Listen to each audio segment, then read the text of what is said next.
আবার একবার জিও ঘোষণার তারিখ প্রকাশ্যে। বন্ধুগণ, এই মুহূর্তের আরও একটি বড় খবর রাজ্যের পার্শ্ব শিক্ষক তথা সমগ্র শিক্ষা মিশনের কর্মীদের। একটা অত্যন্ত বড় জিজ্ঞাসা, আদৌ কি পার্শ্ব শিক্ষকদের জিও হবে?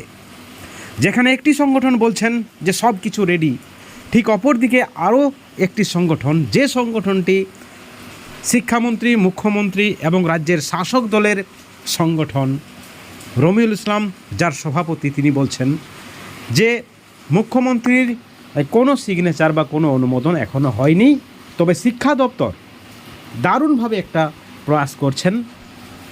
তাদের যে দাবিপত্র, সেই দাবিপত্রের ভিত্তিতে শিক্ষা দপ্তর দারুণভাবে একটা চেষ্টা করছেন এবং তিনি এবং তার সংগঠন মনে করছেন যে খুব শীঘ্রই রাজ্যের পার্শ্ব শিক্ষকদের বেতন বৃদ্ধি হতে চলেছে। কিন্তু পরিমাণটা নিয়ে তিনি একটি জিজ্ঞাসা রেখেই দিয়েছেন। তিনি বলেছেন যে তারা দাবি করবেন, কতটা পূরণ করবেন সেটা কিন্তু সরকারের বিষয়। তবে সূত্র মারফত যে খবর রয়েছে, একটা মোটা অঙ্কের বেতন বা ভাতা বৃদ্ধি হতে চলেছে পার্শ্ব শিক্ষকদের। রাজ্যের বাকি এসএসএম কর্মীদেরও কিন্তু বেতন বা ভাতা বৃদ্ধি হতে চলেছে, এই খবরটা আমাদের কাছে রয়েছে। কিন্তু একই সঙ্গে আশঙ্কা রয়েছে 2026 বিধানসভা নির্বাচন, এবং এই নির্বাচন সরকার গড়ার নির্বাচন, সরকার পরিবর্তনের নির্বাচন। এই নির্বাচন যদি ঘোষণা হয় তাহলে কিন্তু সব কিছুই বিফলে, সব চেষ্টাই জল ঢেলে যাবে বা জল ঢেলে দেওয়া হবে, যাই বলুন। ঠিক এই পরিপ্রেক্ষিতে আরও একটি বড় খবর উঠে আসছে। জিওর লড়াই তো চলছে, এবার জিও নিয়ে আরও একটি তারিখ ঘোষণা হলো পার্শ্ব শিক্ষক ওয়েলফেয়ার অর্গানাইজেশনের পক্ষ থেকে। নেতৃত্ব সোশ্যাল মিডিয়ায় দাবি করেছেন যে জুলাই মাসেই পার্শ্ব শিক্ষকদের জিও ঘোষণা হবে। আপনারা কেউ বিচলিত হবেন না, আশঙ্কা করবেন না। কোনো সংগঠন, কোনো ইউটিউব, কোনো নেতৃত্ব, কারো কথা আপনারা শুনবেন না, তাদের কথা আপনারা শুনুন। তারা এর আগেও 2-1টা তারিখ, সম্ভাব্য তারিখ দিয়েছিলেন, কিন্তু সেই তারিখ যদিও মিলেনি। কিন্তু এবার কনফার্ম হয়ে আরও শক্তিশালীভাবে, স্ট্রংলিভাবে, সুদৃঢ়ভাবে নেতৃত্বরা বলছেন যে জুলাই মাসেই পার্শ্ব শিক্ষকদের বেতন বৃদ্ধির জিও ঘোষণা হবে, এবং তাদের দাবি 100% অফিসিয়াল নিউজ। এবং জুলাইয়ের কত তারিখে জিও ঘোষণা হবে এই বিষয়ে যদিও নেতৃত্ব কিছু জানায়নি। এবং এই যে আন্দাজে ঢিলছোড়া, তারিখ পে তারিখ, এই নিয়ে কিন্তু এবার মুখ খুলতে শুরু করেছেন সরকারপন্থী সংগঠনের সভাপতি রমিউল ইসলাম। আপনাদেরকে আমরা একাধিক ভিডিওতে রমিউল ইসলামের বক্তব্য শুনিয়েছি, এবং তার যে বক্তব্য সম্পূর্ণ ওনার বক্তব্য।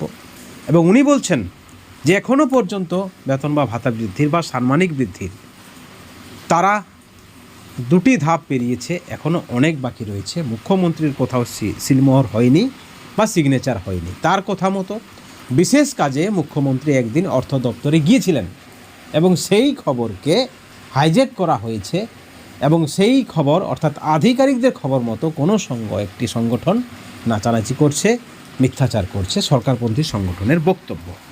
কিন্তু সাধারণ পার্শ্ব শিক্ষকরা কি বলছেন? এই যে নেতৃত্বের বিভেদ, কোনো একটি সংগঠন আরেকটি সংগঠনকে কি করছে, কোনো একটি সংগঠন আরেকটি সংগঠন সৃষ্টি করছে, বা একটি সংগঠন তৈরি হচ্ছে, তার মূল উদ্দেশ্য কি?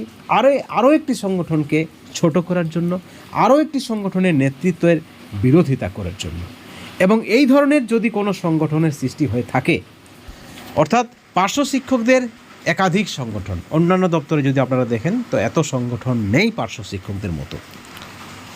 যে কেউ নেতৃত্ব, যে কেউ নেতা, যে কেউ সংগঠন বানিয়েছেন, রেজিস্টার সংগঠন, এবং নিজের খেয়াল খুশি মতো কেউ মামলা করেছেন, কেউ কেস করেছেন, কেউ ডেপুটেশন দিচ্ছেন, কেউ যৌথ ফোরাম গঠন করছেন, কেউ বঞ্চিত ফোরাম গঠন করছেন, কেউ জয়েন্ট ফোরাম গঠন করছেন। আপনারা দেখেছেন বিভিন্ন সংগঠন বিভিন্নভাবে প্রয়াস বা কৌশল, কিন্তু সবার মূলে কিন্তু একটা বিষয় কোনো সংগঠনেই ভুলেনি, টাকা আদায়। টাকা দিতে হবে সংগঠন চালাতে হলে। মেম্বারশিপ, টাকা, সে সরকারপন্থী হোক সরকার বিরোধী হোক, সকলেই কিন্তু দেখেছেন মামলার নামে টাকা, আন্দোলনের নামে টাকা।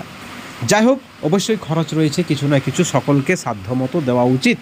কারণ সার্বিকভাবে একটা যদি প্রচেষ্টা হয়, কোনো নেতৃত্ব যদি তার সময় দেন তিনি, এবং তিনি যদি মনে করেন তার নেতৃত্বে দাবি আদায়, অবশ্যই পাশে থাকা উচিত, পার্শ্ব শিক্ষকদের হোক, কেমএসকেদের হোক, শিক্ষা বন্ধুদের হোক। এটা কিন্তু মানা যায়, কিন্তু এই বিষয়টা কোনোভাবেই মানা যায় না।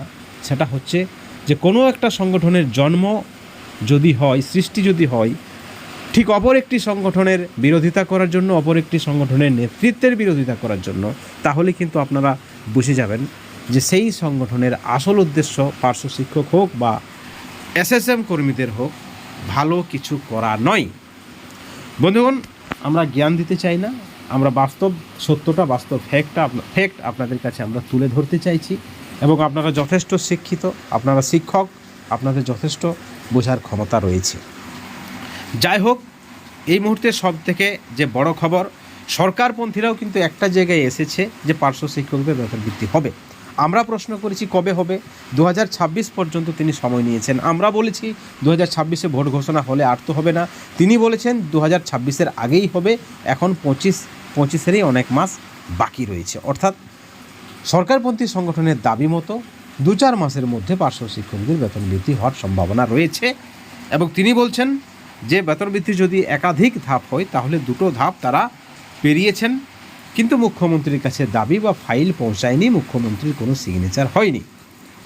কিন্তু আধিকারিক সূত্রে, বিকাশ ভবন সূত্রে, নবান্ন সূত্রে সকলেই বলছেন যে মুখ্যমন্ত্রীর সদর্থক ইচ্ছাতেই সব কিছু হচ্ছে, অর্থাৎ বক্তব্যের মধ্যে যথেষ্ট ফারাক থাকছে। ঠিক অপর দিকে যদি আমরা দেখি, পার্শ্ব শিক্ষক ওয়েলফেয়ার অর্গানাইজেশনের পক্ষ থেকে নেতৃত্ব দাবি করছেন সোশ্যাল মিডিয়াতে, আপনারা দেখেই থাকবেন যে জুলাই মাসের মধ্যেই তারা আশা করছেন পার্শ্ব শিক্ষকদের জিও ঘোষণা হবে। এবং জুলাই মাসের মধ্যে যদি পার্শ্ব শিক্ষকদের জিও ঘোষণা হয় তাহলে রমিউল ইসলামের বক্তব্য সম্পূর্ণ ভুল, একেবারে পরিষ্কার, এবং সকলেই তা জলের মতো বুঝে যাবেন।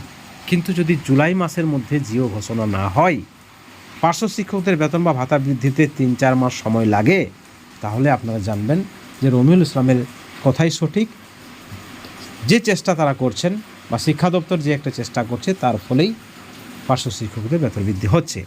আবার এই প্রসঙ্গে আরও একটি অংশের বক্তব্য যে রমিউল ইসলাম বেতন বৃদ্ধিটা পিছিয়ে দিচ্ছেন।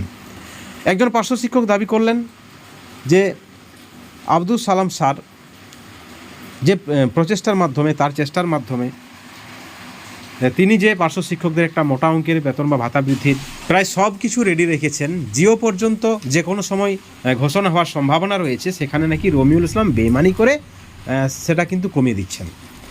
অর্থাৎ একটা অংশ বলছে রমিউল ইসলাম বেতন বা ভাতা বৃদ্ধিতে দেরি করাচ্ছেন বা ভাতার পরিমাণটা কমিয়ে দিচ্ছেন, এই অভিযোগটাও কিন্তু রয়েছে। বন্ধুগণ, এই ভিডিওর পরিপ্রেক্ষিতে আপনাদের কি মতামত, আপনাদের কি প্রতিক্রিয়া, অবশ্যই আপনারা আমাদের চ্যানেলের কমেন্ট সেকশনে কমেন্ট করে জানাবেন। এবং পরবর্তী ভিডিওতে নজর রাখবেন, পরবর্তী ভিডিওতে আরও বড় আপডেট নিয়ে আমরা আপনাদের সামনে হাজির হব। ভালো থাকবেন।